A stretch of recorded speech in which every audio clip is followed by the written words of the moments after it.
बिस्मिल्लाहिर्रहमानिर्रहीम। अस्सलाम स्टूडेंट्स, आज हम लोग चैप्टर नंबर 10 में नेक्स्ट आर्टिकल्स को डिस्कस करेंगे और आप मेरे साथ बुक का पेज नंबर 83 खोल लें।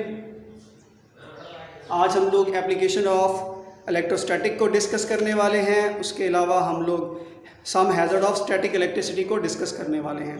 सबसे पहले एप्लीकेशन ऑफ इलेक्ट्रोस्टैटिक्स को देख लें। एप्लीकेशन ऑफ इलेक्ट्रोस्टैटिक्स, इसमें बेटा दो आपके पास एप्लीकेशंस हैं मेजर, जिनको आपने डिस्कस करना है। उसमें सबसे पहली है air cleaner, electrostatic air cleaner.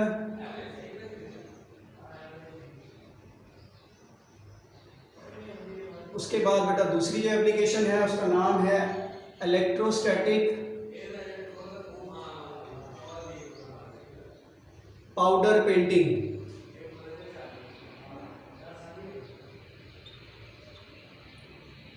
तो बेटा सबसे पहले इन दोनों को देख ले जरा। सबसे पहले बेटा आप मेरे साथ पेज 83 पर कुछ बातें हाईलाइट कर लेंगे। ये चीज़ें एमसीक्यू या शॉर्ट क्वेश्चन में पूछी जा सकती हैं। होप कैमरा ने फोकस कर लिया होगा।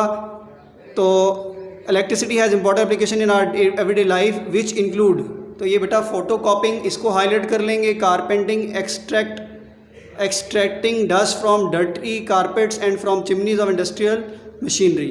तो बेटा ये एप्लीकेशन है। बाज़ का आपसे पूछ लिया जाता है कि एप्लीकेशन बताएं इलेक्ट्रोस्टैटिक्स की, तो उसमें फ़ोटो कॉपिंग का जिक्र यहाँ नहीं दिया। वो फर्स्ट ईयर सेकेंड ईयर में चैप्टर नंबर 12 के अंदर इसकी डिटेल बताई जाएगी। तो सबसे पहले हम बेटा देख लेते हैं इलेक्ट्रोस्टैटिक एयर क्लीनर किस तरह से काम करता है।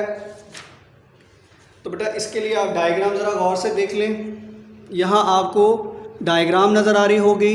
तो डायग्राम में आपको जो नज़र आ रहा है, दो आपके पास जो वॉल्स हैं यहाँ पर, और इसके दरमियान एक वायर गेज है और एयर पार्टिकल का एक इनलेट है, एक आउटलेट है। तो बेटा यहाँ देखें, यहाँ से डस्ट पार्टिकल वाली एयर इन होती है और यहाँ से आउट होती है। इसकी दीवारों पर आप देख रहे हैं नेगेटिवली चार्ज है, जबकि इसकी वायर गेज पर पॉजिटिवली चार्ज है। तो इस तरह होता क्या है, इस वायर गेज को बेटा मैश भी स्क्रीन भी कहते हैं, मैश भी कहते हैं, ठीक है। तो आमतौर पर इलेक्ट्रोस्टैटिक एयर क्लीनर जो है वो घरों में इस्तेमाल होता है ताकि एलर्जिक पेशेंट को रिलीफ दिया जा सके। तो एयर जो मिक्स होती है विद डस्ट के साथ और पोलन के साथ, वो जब एंटर होती है पॉजिटिवली चार्ज मैश स्क्रीन के अंदर, तो वो चार्ज हो जाती है और इस तरह वो पार्टिकल्स पॉजिटिवली चार्ज होने की वजह से उन पर चार्ज आ जाता है। जब वो इसमें से गुजरने लगते हैं तो जो साइड की वॉल्स टाइप आप समझ लें, वो उनके साथ क्या हो जाते हैं बेटा, नेगेटिवली चार्ज होने की वजह से ये पॉजिटिवली चार्ज उसके साथ अट्रैक्ट हो जाता है और इस तरह maximum number of dust particle को रोक लिया जाता है और बाहर आपकी ऑलमोस्ट डस्ट फ्री एयर निकलती है, जिससे जो है इस तरह के पेशेंट को रिलीफ मिलता है।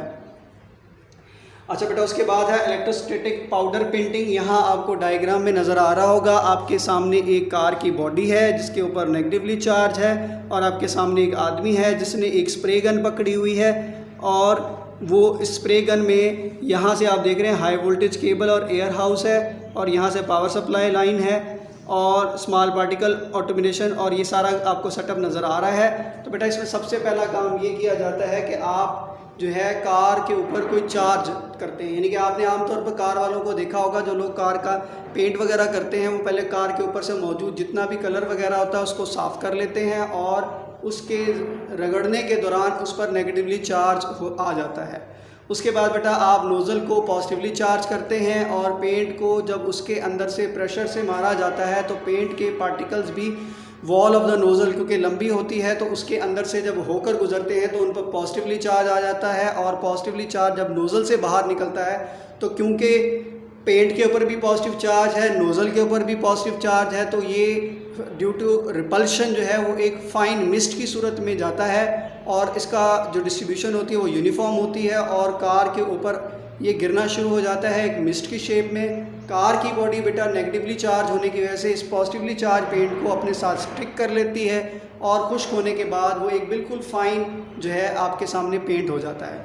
तो बेटा ये सारी वर्किंग मैंने आपको बता दी इलेक्ट्रोस्टैटिक पाउडर पेंटिंग की। तो उसके बाद बेटा एक क्वेश्चन अक्सर पूछा जाता है कि आप 500 हज़ार यानी unit 10 100,000 10,000 lakh 5 lakh pound of water को आप किस तरीके से जो है पानी को एक जगह से दूसरी जगह ले जा सकते हो, तो उसका आंसर है बिल्ड अ क्लाउड। अगर आप क्लाउड बना लेंगे तो आप इतना ज़्यादा पानी एक जगह से दूसरी जगह पे ले जा सकते हैं। उसके अलावा बेटा है लाइटनिंग। लाइटनिंग के लिए आप लोग हाईलाइट करेंगे the phenomena of lightning occur due to a large quantity of electric charge which build up in a heavy thunder cloud. और उसके बाद बेटा यहाँ पर इसके अलावा क्या आएगा, the charge in the cloud jump to air with violent spark and explosion is called lightning. तो ये बेटा लाइटनिंग आ जाएगा। लाइटनिंग में समझा देता हूँ क्या होता है। आमतौर पर आपने देखा होगा बारिश होने से पहले बाज़ औक़ात बादल गरजते हैं और उसके अंदर एक लाइट सी नज़र आती है, इस फिनोमेना को लाइटनिंग कहते हैं।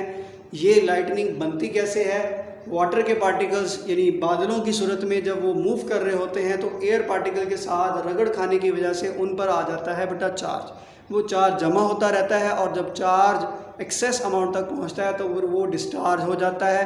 अब क्योंकि ज़मीन एक लोअर पोटेंशियल है तो वो लोअर पोटेंशियल की तरफ जाता है, तो इसलिए वो एक वायलेंट स्पार्क होता है। तो उस वायलेंट, क्योंकि बहुत ज़्यादा एक्सेस अमाउंट में इलेक्ट्रिसिटी होती है, तो इसलिए कहा जाता है कि खुले समुद्रों में नहाने से परहेज़ किया जाए। दरख्तों में जब बिजली वगैरह चमक रही हो तो खुले समंदर में ना नहाएं और दरख्तों के नीचे ना जाएं, ठीक है जी। और इनको इंसुलेट कर लिया जाए। ये देखिए यहाँ पर एक बात भी पूछी जा रही है, to prevent the lightning from damaging tall building lightning conductor use. अगर आप चाहते हैं कि बिल्डिंग वगैरह को नुकसान ना पहुँचे तो टॉल बिल्डिंग्स के ऊपर आप लाइटनिंग कंडक्टर लगा लें, जिसकी मदद से क्या होगा कि इलेक्ट्रिसिटी को एक रास्ता मिल जाएगा। Excess amount of electric spark जो भी आपका आ रहा है उसको एक रास्ता मिल जाएगा ग्राउंड तक जाने का, यूँ आपकी बिल्डिंग को और चीज़ों को नुकसान नहीं पहुँचेगा। अच्छा बेटा, उसके बाद है फायर और एक्सप्लोजन। स्टैटिक इलेक्ट्रिसिटी बेटा मेन कॉज होता है फायर का और एक्सप्लोजन का, ठीक है। फायर और एक्सप्लोजन यहाँ से हाईलाइट कर लेंगे बाद। फायर और एक्सप्लोजन में occur due to excessive build of electric charge produce by friction. तो आमतौर पर फ्रिक्शन की वजह से जो है एक्सेसिव चार्ज बिल्डअप हो जाता है और वो ख़तरनाक हो सकता है, वो धमाके का भी ज़रिया बन सकता है। आम तौर पर जो पेट्रोल वाले टैंक्स होते हैं उनके जब लंबा सफ़र कर रहे होते हैं तो उसके अंदर जो है लंबे सफ़र की वजह से एयर के पार्टिकल्स की बार बार टकराव की वजह से उस पर क्या आ जाता है बेटा चार्ज। इसलिए आपने देखा होगा कि इसके साथ एक वो जंजीर वगैरह भी लगाई जाती है ताकि वो चार्ज जो है वो उसके साथ साथ डिस्चार्ज होता रहे। और उसके बावजूद एहतियात क्या करनी चाहिए, जब आप पेट्रोल वाले कंटेनर की मदद से ऑयल डलवा रहे हैं तो उसको ज़मीन पर रखा जाए ताकि उसका चार्ज सारा ज़मीन में चला जाए और उसकी नोज़ल को उस टैंकी के साथ टच रखा जाए ताकि जो है कोई स्पार्क जो है पैदा होने का ज़रिया ना हो। क्योंकि ऐसी जगहों पर जहाँ पेट्रोल वगैरह का सीन होता है वहाँ पर पेट्रोल के ड्रॉप्स बुखारात यानी पेट्रोल ड्रॉप्स होते हैं और वो स्टैटिक इलेक्ट्रिसिटी से स्पार्क कर सकते हैं और वहाँ पर एक्सप्लोजन हो सकता है। उसके अलावा बेटा एक अहम MCQ था हमारा, each bolt of lightning contain 1000 million joules of energy. बेटा इसको भी हाईलाइट कर लेंगे और आई होप यू अंडरस्टैंड। अगर फिर भी बेटा कोई इशू हो तो आप मुझसे डिस्कस कर सकते हैं।